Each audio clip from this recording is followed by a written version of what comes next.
Salut l'équipe, c'est Masco, j'espère que vous allez bien. Aujourd'hui on se retrouve pour une nouvelle vidéo avec ma grosse Bertha, mon gros cube, ma XJ6. Ça commençait à faire un petit moment qu'on n'avait pas vu la XJ6 sur la chaîne, mais on va dire que c'était ma moto daily en fait.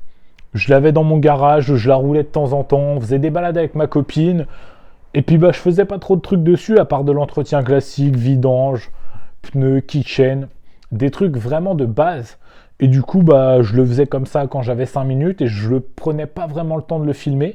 Mais là, comme va y avoir quand même une belle évolution sur la bécane dans cette vidéo, je me suis dit que ça pouvait être vraiment cool. Et donc aujourd'hui, on se retrouve pour moderniser cette moto. Parce que cette moto, elle a seulement 8800 km. Elle a très peu roulé, mais elle a déjà 11 ans. Et en 11 ans, les technologies, elles ont beaucoup évolué. Il y a plein de choses qui ont changé sur les gros cubes, plein de choses qui sont différentes maintenant en 2012. Et du coup, moi, j'ai eu envie de faire une petite vidéo pour vous montrer comment on peut moderniser un gros cube qui est de 2012 pour le faire passer en 2023 pour qu'il paraisse récent, sorti de concession. Et du coup, pour moderniser cette moto, j'ai acheté pas mal de pièces que je vais tout de suite vous présenter. Alors déjà, on a une grille de radiateur en acier.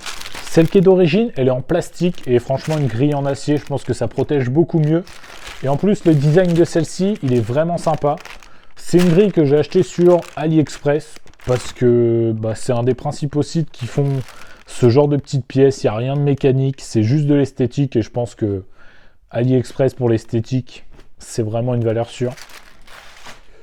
Ensuite, on a un indicateur de rapport engagé. Là, pareil, l'équipe, je l'ai commandé sur AliExpress. Et au début, j'hésitais parce que je me disais que ça pouvait moins bien marcher qu'un indicateur de rapport engagé de chez Motoblues, par exemple. Mais le prix, ça m'a fait aller chez AliExpress. Celui-là, je l'ai payé 25 € l'équipe. Et exactement le même modèle chez des grands sites de moto. Pour pas citer de marque, c'est 100 balles. Ensuite, on a un support de plaque court. Parce que je trouve que le support de plaque d'origine, il va vraiment trop loin. Ça fait un moment que je voulais le changer et j'ai jamais eu le temps. Du coup, là, on va prendre le temps de monter un petit support de plaque court. Je pense que ça va vraiment changer l'arrière de la moto. Un kit de soins. Ouais, je sais pas pourquoi je l'ai acheté, mais ça fait longtemps que j'ai reçu les pièces en vrai. Et ça, je pense que vous savez, c'est le genre d'achat qu'on fait quand on a un panier qui fait 90 € et que les frais de port sont gratuits à partir de 95. On se dit, ça peut toujours servir sans cas de petits bobos et tout. Et résultat, souvent les produits périment avant qu'on les utilise, mais au moins on peut dire ouais, je suis quelqu'un de prévoyant, j'ai un petit kit de soins, si jamais il y a un problème, je peux te soigner. Alors que souvent les problèmes en moto, on les soigne pas avec ça. Ensuite, on a une très grosse pièce et très belle pièce. Là, c'est une pièce que j'ai achetée sur un grand site. Donc on est sur un feu arrière noir fumé. Là, comme on peut le voir, le feu est rouge. Et avec tout l'arrière de la moto foncé, je trouve que ça fait vraiment une tache rouge. Du coup, j'ai pris un feu arrière noir fumé type F1. Je vous montrerai après, mais en fait, quand on va freiner, ça va faire 3 petits flashs avant de rester rouge totalement. Je ne sais pas si vous avez compris mon explication, mais je vois dans ma tête ce que ça fait. De toute façon, je vous montrerai après. Et donc ça, c'est un feu qui a aussi les clignotants intégrés. Donc comme ça, support de plaque court, le feu noir. Plus de clignotants, je pense que ça va faire vraiment sympa. En plus, c'est du LED. Là, c'est des ampoules. Là, on passe sur du LED. Meilleure visibilité avec le LED, donc c'est tout bénef. Pour continuer dans la modernisation de la moto, on va passer aussi les clignotants avant en LED. Parce qu'à l'arrière, ça sera du LED. Si à l'avant, on n'a pas du LED, il peut y avoir un problème de clignotant qui clignote super vite ou de clignotant qui reste tout le temps allumé quand on veut tourner. Donc, ça peut être très désagréable et puis ça passe pas au contrôle technique, même s'il n'est pas encore là. Ça va venir. Je sais que certains vont dire que c'est pas des évolutions majeures pour moderniser la moto, mais franchement, rien qu'un indicateur de rapport engagé, ce qui est monté d'origine sur tous les gros cubes qui sortent de concession maintenant, c'est grave pratique parce que moi, perso, en fait, je compte pas mes vitesses. Et du coup, il y a des fois, je suis en 6, j'embraye et je veux passer la 7. Sauf qu'il n'y a pas de 7 et du coup, c'est un coup d'embrayage pour rien, ça fatigue l'embrayage pour rien, quoi. Ensuite, je vous donnerai aussi mon point de vue sur l'échappement Dominator. Un échappement qu'on a monté ensemble il y a plus d'1 an maintenant. Et franchement, de l'avoir roulé et tout ça, je pourrais vous donner mon ressenti. Et je pourrais aussi vous donner mon point de vue avec le recul Là, ça fait longtemps que je l'ai, je sais, niveau décibels, je me suis fait contrôler, tout ça. Donc, je vous parlerai de tout ça aussi. Du coup, on va tout de suite commencer par monter le feu arrière, refaire tout le câblage, monter le support de plaque court, remettre la plaque, enfin, toute la partie arrière, quoi.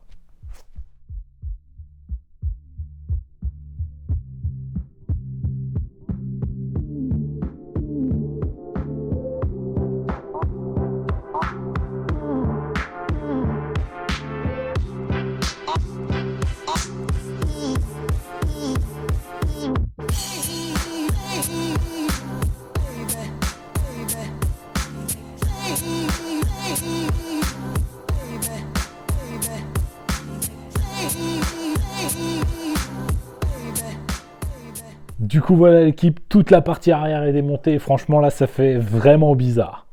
L'avant, il est énorme avec le réservoir, le moteur et tout. Et l'arrière, ça fait tout petit. Enfin bon, c'est parce qu'il n'y a pas les carénages, la selle et tout, mais je pense que ça va faire super bien. Du coup, je vais tout de suite m'attaquer au montage du feu à LED, au câblage et au remontage du support de plaque court.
Avant de repasser correctement mes fils, de remettre mes carénages arrière et ma selle, je vais changer les clignotants avant parce que sur une moto, si on met des clignotants à LED à l'arrière, on est obligé de mettre des clignotants à LED à l'avant aussi, sinon ça nous fait un défaut.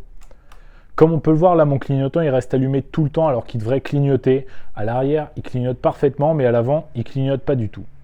Ça en fait, ça vient du relais clignotant. D'origine, il y a un relais clignotant qui est prévu pour des clignotants à ampoule. On peut mettre un relais clignotant qui est prévu pour des clignotants à LED et on peut aussi supprimer le relais clignotant quand on veut mettre des clignotants à défilement. Moi là j'ai été racheter des clignotants avant, c'est des clignotants à défilement, donc ils s'allument ici et ça fait des petites barres, en fait c'est plutôt stylé. Et à l'arrière c'est pareil aussi, du coup si on met un clignotant à défilement à l'avant, faut qu'à l'arrière ce soit pareil. Si on met que du LED, mais du LED classique, faut mettre un relais. Et là, c'est un clignotant à défilement, donc on va supprimer totalement le relais. On va chanter la cosse, on va dire, comme on dit. Donc, les deux fils, on va les faire se rejoindre, tout simplement. Il n'y aura plus de relais clignotant et ça clignotera parfaitement. Mais du coup, avant de finir l'arrière, je vais monter l'avant, comme ça, une fois que tout marchera correctement, je pourrai tout recaréner. Parce que s'il y a un problème ou un mauvais branchement, je préfère m'en rendre compte avant d'avoir tout remonté, parce que sinon, il faut tout redémonter.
Malheureusement l'équipe, on va s'arrêter là pour cette vidéo. J'ai pas eu le temps de monter l'indicateur de rapport engagé et la nouvelle grille de radiateur. Tout simplement parce que hier lundi, j'étais en shooting photo pour faire de très belles photos pour Insta de la DRD Pro et de la HM. Donc si jamais vous ne me suivez pas encore sur Instagram, je vous remets le Insta juste là. N'hésitez pas à aller me suivre, j'essaye de mettre les plus belles photos possibles à chaque fois pour vous régaler, pour vous éclater la rétine. Du coup, je vais quand même prendre le temps de vous donner mon avis sur l'échappement Dominator. Alors déjà, ce qu'il faut savoir, c'est que quand moi je l'ai acheté, je l'ai payé environ 350 € avec la bride et les frais de port. Maintenant, les prix ils ont pas mal augmenté. Je crois qu'ils ont pris 100 € les échappements. Donc ça fait 450 €. C'est toujours bien moins cher que tout ce qui est Accra, etc. Mais ça a quand même augmenté, il faut le savoir. Moi, ça fait un an, plus d'un an maintenant que j'ai cet échappement et franchement, j'en suis super content. Par contre, il faut la bride parce que même moi, sans la bride, je trouve que c'est pas agréable à rouler du tout. Ça fait vraiment trop de bruit.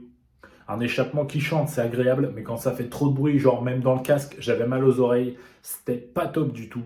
Mais là, l'échappement, il fait un très beau bruit. Il n'est pas homologué, mais je me suis déjà fait arrêter et ils m'ont rien dit. Ils ont vu qu'il y avait la chicane, donc il n'y a pas eu de problème.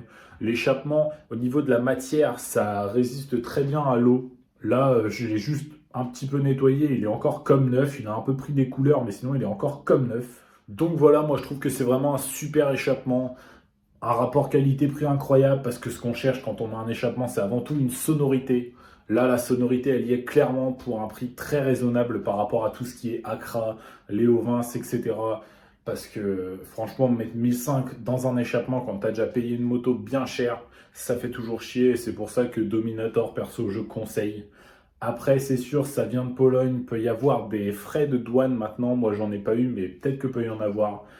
Donc c'est à réfléchir, mais moi franchement je conseille et je suis très content de cet échappement. Du coup, comme d'habitude l'équipe, si cette vidéo vous a plu, n'hésitez pas à mettre votre plus beau pouce bleu. N'hésitez pas à me dire en commentaire ce que vous avez pensé des modifications que j'ai fait sur la XJ6.